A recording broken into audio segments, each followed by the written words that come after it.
Va ora in onda Capitaneria di Porto, in vacanza con Radio Libertà. Al timone Antonino Danna. Al timone la follia, ci ritroviamo in alto mare. In alto mare.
Ma la verità è che la Mission Impossible alle 12:34 minuti e 29 secondi sulle magiche onde di Radio Libertà è quella di sopravvivere al caldo. Avete appena ascoltato Lalo Schifrin, Mission Impossible 1967, amiche e amici miei, ma non dell'avventura. Di nuovo buongiorno, buon pranzo se state mangiando.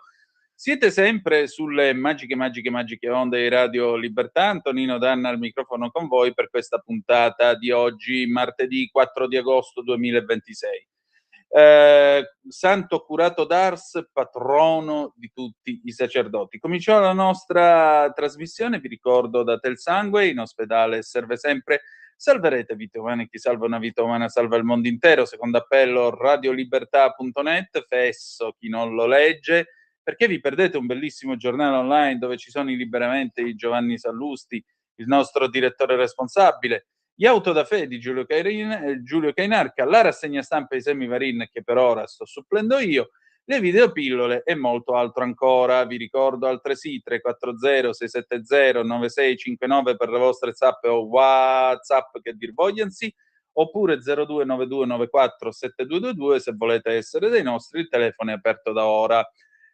Grazie ancora al nostro Simone che ci accompagna fino all'una, poi dopo all'una, lo sapete, si arriva a Tiburtina e si fa cambio di macchinisti, quindi salirà a bordo la nostra Natalia e con lei arriveremo alla conclusione della nostra trasmissione. Vi preannuncio che alle 13:30 con noi Fulvio Furlan, il segretario generale della Wilca, sindacato appunto dei bancari, ci racconterà i problemi legati alla desertificazione bancaria. In Italia sono, pensate, siamo sotto i 20.000 sportelli bancari e questo, specie nei piccoli paesi, crea un sacco di problemi perché non basta solo un bancomat e molto spesso viene visto anche come un problema che può addirittura incentivare il ricorso all'usura. Quindi avere una banca vicina con cui confrontarsi è tutt'altra cosa e garantisce maggiori servizi. Andiamo a vedere le ultime notizie. L'ANSA che apre con i funerali dell'immenso Franco Baresi.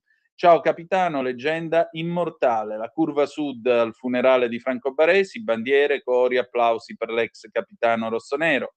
Ancora, la terra trema, scossa di terremoto avvertita tra Lucca, Pisa, Massa Carrara. Fateci sapere come state, se ci ascoltate da lì. La protesta, ai Campi Flegrei manca l'acqua, i cittadini bloccano il porto. La crisi di Ceuta, video call dei ministri UE, alla deriva i corpi di 17 migranti al largo di Maiorca. L'esperto, caldo, lieve cedimento a partire dal 7 di agosto, è fuorviante parlare di picco, abbiamo raggiunto un plateau. INPS, Naspi a chi è costretta a dimettersi per violenze, anche se provenienti da soggetti estranei al contesto professionale. Andiamo allora a Milano, sempre con l'ANSA. Già 2 ore prima del funerale centinaia di persone erano radunate davanti alla Basilica di Sant'Ambrogio a Milano per dare l'ultimo saluto a Franco Baresi. La bandiera rossonera con il 6, che ha sempre capeggiato in curva sud, sventola accompagnata dall'applauso dei tifosi e dai cori "C'è solo un capitano". Tante le maglie rossonere storiche, come quelle con Mediolanum come sponsor, tutte con il 6 sulla schiena.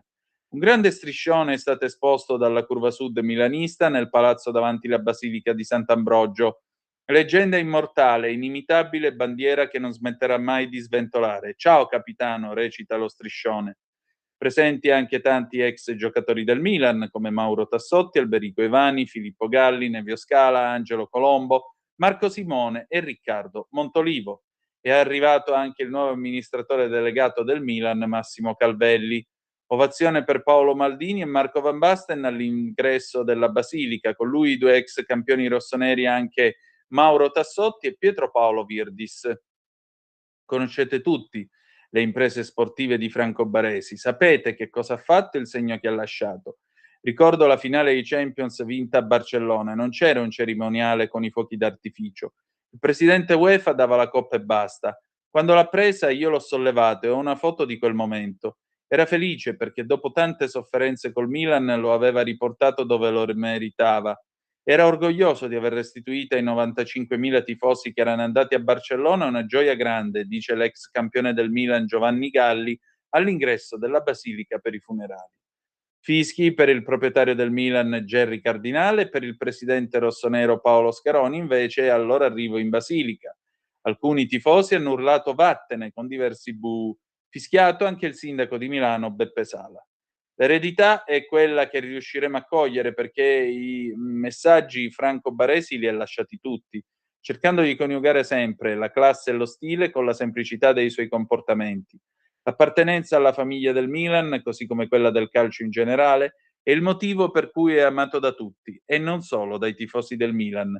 Queste le parole del ministro dello sport Andrea Bodi all'ingresso alla Basilica di Sant'Ambrogio a Milano.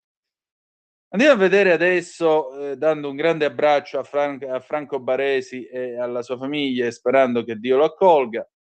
Andiamo a vedere adesso cosa è successo in Toscana, sempre l'ANSA. Una scossa di terremoto è stata avvertita intorno alle 10:15 dalla popolazione nella Toscana settentrionale, tra le province di Lucca, Pisa, Massa Carrara.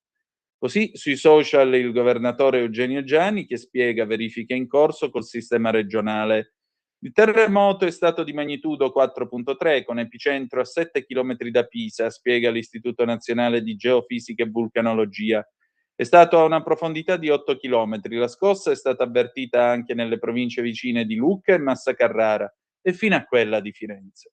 A Pisa numerose le telefonate arrivate al centralino dei vigili del fuoco. Negli uffici pubblici del centro di Pisa decine di persone scese in strada. Per ora non ci sono segnalazioni di danni. Centinaia di chiamate al numero unico regionale per le emergenze 112 a seguito della forte scossa, con molte persone scese in strada. Al momento nessuna segnalazione di feriti.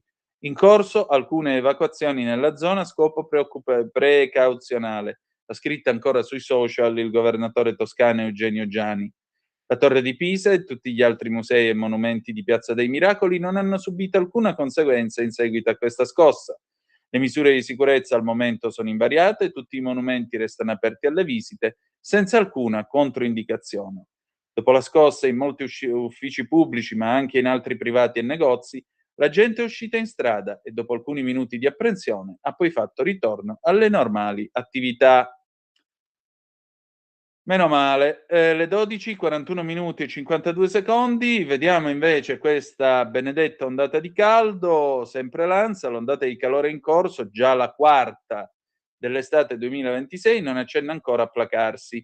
Come dice all'ANSA Dino Zardi, professore ordinario di fisica dell'atmosfera e del clima all'Università di Trento, la situazione non cambierà in maniera significativa prima della fine della settimana. Le prime a beneficiare di un abbassamento delle temperature saranno però le regioni del nord, in particolare l'area alpina, mentre quelle del sud dovranno attendere alcuni giorni. A partire da venerdì 7 si intravede un primo lieve cedimento nel nord, afferma Zardi, con l'arrivo di aria più fresca che, interagendo con quella più calda, aumenterà la probabilità di rovesci e temporali, specie sulle Alpi. L'attenuazione caldo si graduale e progressiva. Al sud si inizierà solo dalla metà della prossima settimana. L'esperto sottolinea inoltre che è fuorviante parlare di picco dell'attuale ondata, visto che le temperature si mantengono più o meno stabili da diversi giorni. Non si può parlare di un picco vero e proprio, conferma Zardi. Abbiamo quasi raggiunto un plateau, i cicli diurni di temperatura si ripetono grossomodo uguali quasi ogni giorno.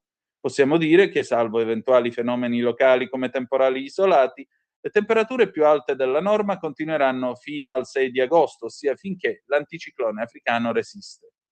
La quarta ondata di caldo ha preso il via durante gli ultimi giorni di luglio e le temperature massime hanno superato i 40 gradi in molte città italiane. La prolungata carenza di piogge sta mettendo a dura prova le infrastrutture idriche e la vegetazione, e la situazione non è destinata ad avviarsi a breve. A parte isolati eventi di precipitazione al nord, in particolare in prossimità dei tardi, al momento i modelli non mostrano l'arrivo di sistemi di precipitazione organizzati fino ad almeno alla metà del mese. Le conseguenze della siccità pesano molto anche sul rischio incendi, che trovano così condizioni favorevoli all'innesco e alla propagazione. Allora, vi voglio raccontare questo. Sapete che il 31 mattina sono partito con la Vespa, sono andato giù a Levanto da Lorenzo Viviani, abbiamo fatto l'ultima puntata di Zoom e poi sono tornato. Sono rientrato domenica pomeriggio, partito alle 4:30 del pomeriggio, sono arrivato qui a casa che erano le 22:45. Vi devo dire una cosa, quello che mi ha davvero colpito a proposito di siccità è stato lo stato del Po. Perché, tra l'altro gli ho pure scattato una fotografia con la Leica, ho qua il rullino, oggi pomeriggio lo porto a sviluppare, poi vi mostrerò la foto, penso che mercoledì dovrebbero svilupparmelo, quindi mercoledì vi farò, se ce l'avrò già la foto o se no nei giorni dopo, vi farò vedere l'immagine del Po che io ho preso dal ponte, dopo Lomello.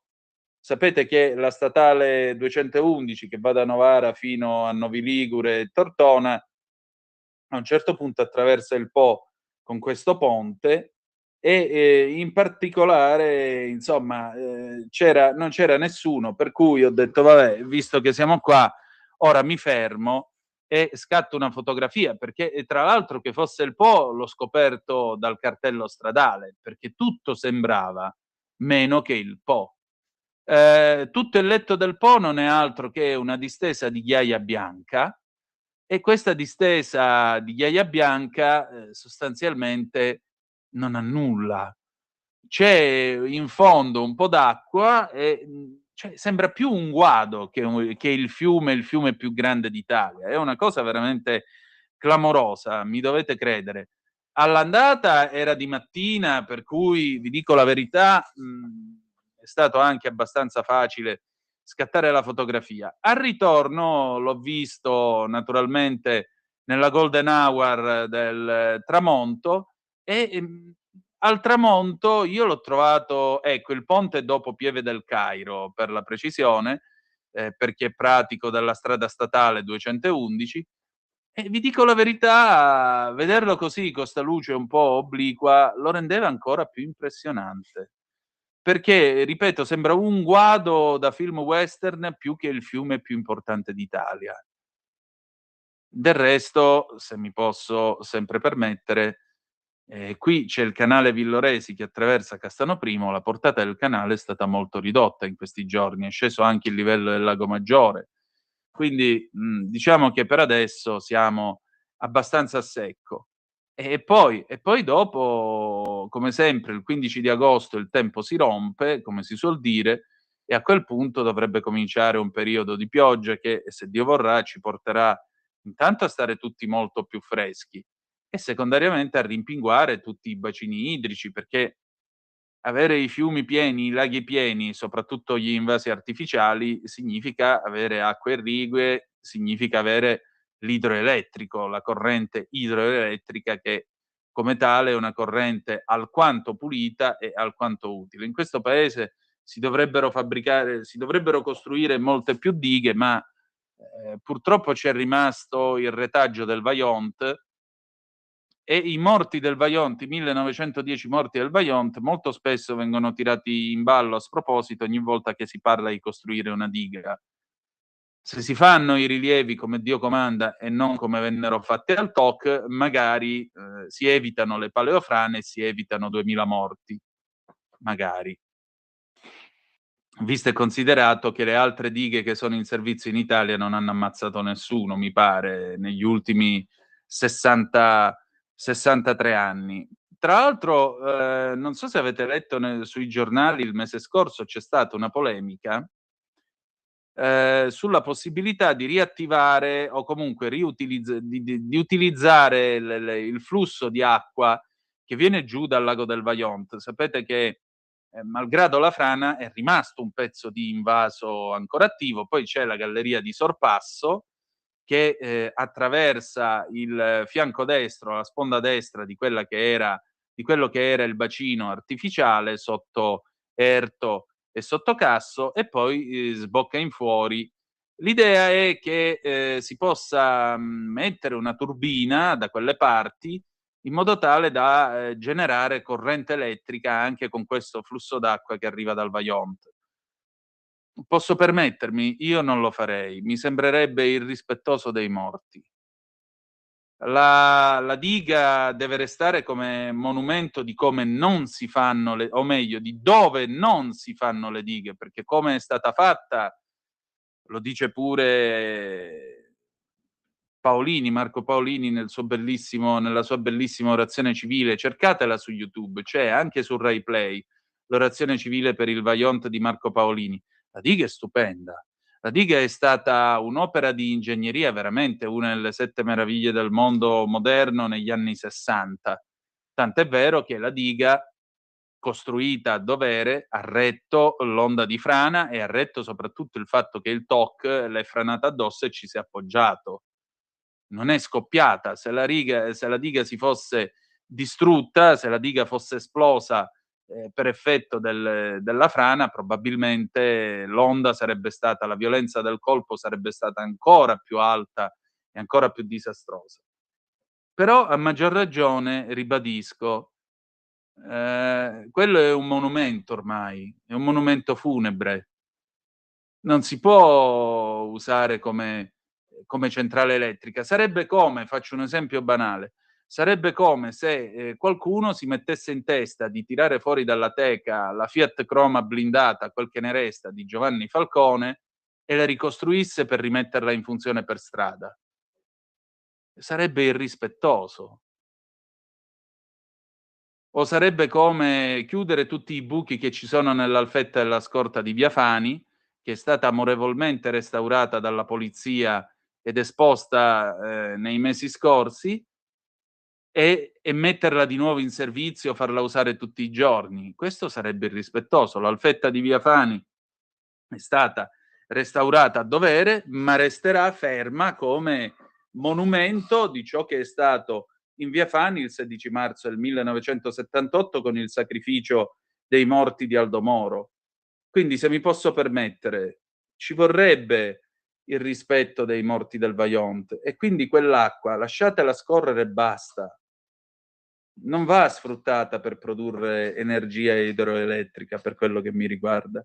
Perché sì, sarebbe la stessa cosa appunto di prendere la croma di Falcone, metterla a posto, ecco qua, il primo che ci vuole fare un giro ce lo fa. Ma che stiamo dicendo? Non ha assolutamente senso. Sapete, anni fa 7 anni fa mi pare che è stato, sì.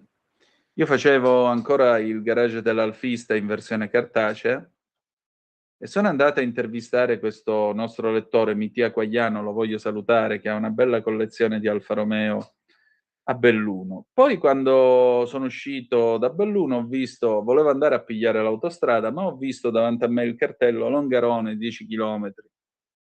Ho detto: "Sono arrivato qua, tanto vale che ci vada". Io avevo un amico di Longarone, lo chiamavamo padre Longarone o padre Vaillant, perché tutti sapevamo che cosa gli fosse successo. Era don Giuseppe Capraro, che era professore di sociologia alla Cattolica. Io lo conoscevo perché veniva a dormire da noi in collegio quando ero studente, e io non ho mai incontrato una persona più piena di speranza e di vita, malgrado tutto quello che gli era successo. Pensate che quando l'ho conosciuto io, aveva superato la sessantina, ero un ragazzino di 18, 20 anni, pensate un po' voi, e lui combatteva con un cancro al colon, e in più la famiglia Capraro a Longarone, loro erano 10 persone, s'erano salvati in 3, 2 sorelle e lui semplicemente perché era a Belluno in seminario quella notte. E lui si è dedicato negli anni a venire a mantenere la memoria del Vajont e di tutti gli abitanti, di tutta la Longarone che c'era stata, gli amici di Erto, di Casso. E io mi ricordo un uomo che malgrado questo era pieno di speranza. Io ci parlavo, mi ci andavo a confessare e così via.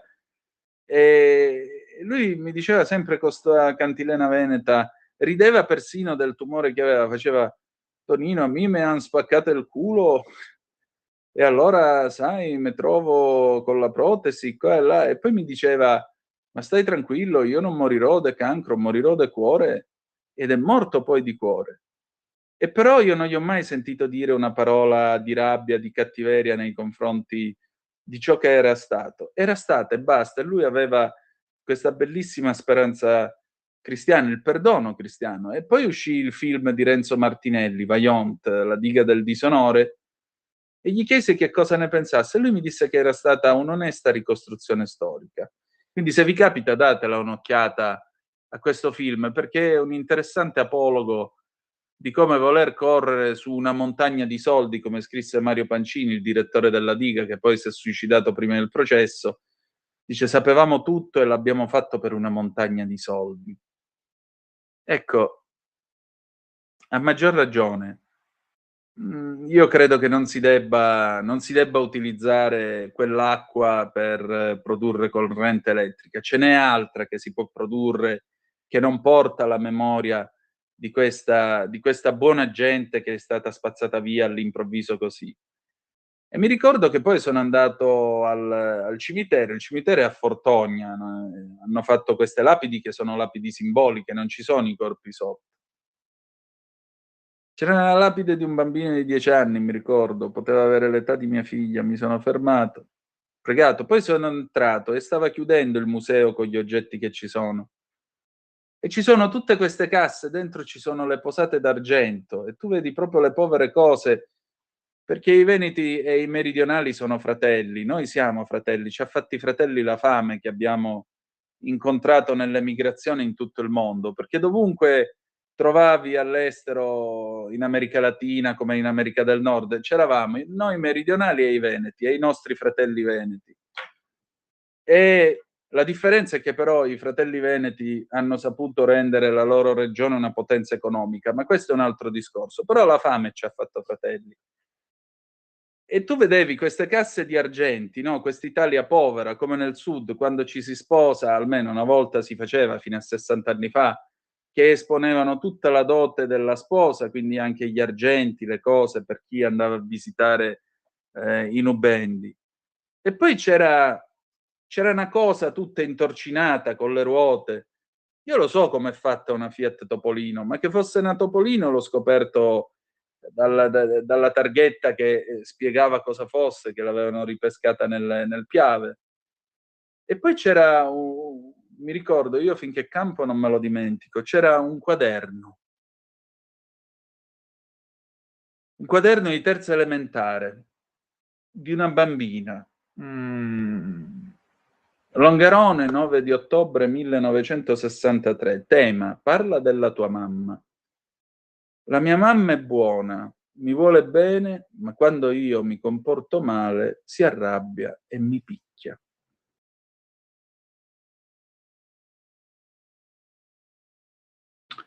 Riposino in pace, tutti è 1910. E che Dio gli doni il paradiso. Quell'acqua lì lasciatela stare, che è meglio. 340-670-9659 se avete voglia di dire la vostra, oppure 0292947222, il telefono è aperto, dopodiché fra 2 minuti e mezzo io vi saluto temporaneamente perché c'è il TG di Radio Libertà. A proposito, è arrivata la nostra Natalia, ben trovata, e buon lavoro anche a te. E poi dopo torniamo con Angélique Kidjo, Battonga del 1991, perché sapete, ora quest'anno abbiamo il nuovo Cinema Den, i film dell'estate. Stasera che ci vediamo, Caro diario di Nanni Moretti, Anno di grazia 1993, perché è un film che a me piace molto, devo dire la verità. Poi sapete che Dino Risi disse una volta in Nanni Moretti: spostati, fammi vedere il film, per dire che nei film di Nanni Moretti si parla solo di Nanni Moretti, del suo personaggio, no? Michele Apicella. Però è un film bello, simpatico e che credo valga il vostro tempo, così come il suo sequel, che è Aprile del 1998, film tra l'altro di appena 70 minuti. Poi se vi prendete il DVD, negli extra c'è l'altra ora di film girata che non venne montata, non ho mai capito perché. Speriamo in un director's cut a cura dell'immenso Nanni nel prossimo tempo, ecco. Tra l'altro Nanni Moretti sarà a Venezia questo settembre con il film Succederà questa notte. Sono molto curioso di vedere questo film. Mi è piaciuto molto il suo ultimo, Il Sol dell'Avvenire, che è una specie di 8,5 alla Nanni Moretti, questa figura di regista che a un certo punto si trova in difficoltà nel fare questo film su questa ucronia,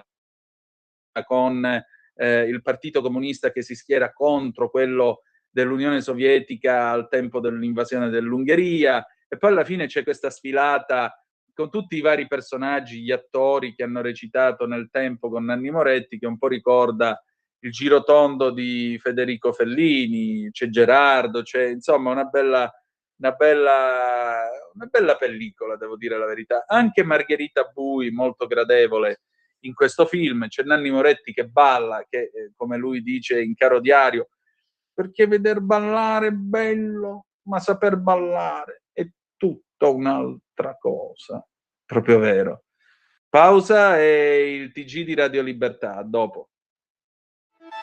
Stai ascoltando Radio Libertà, la tua voce libera, senza filtri né censure, la tua radio.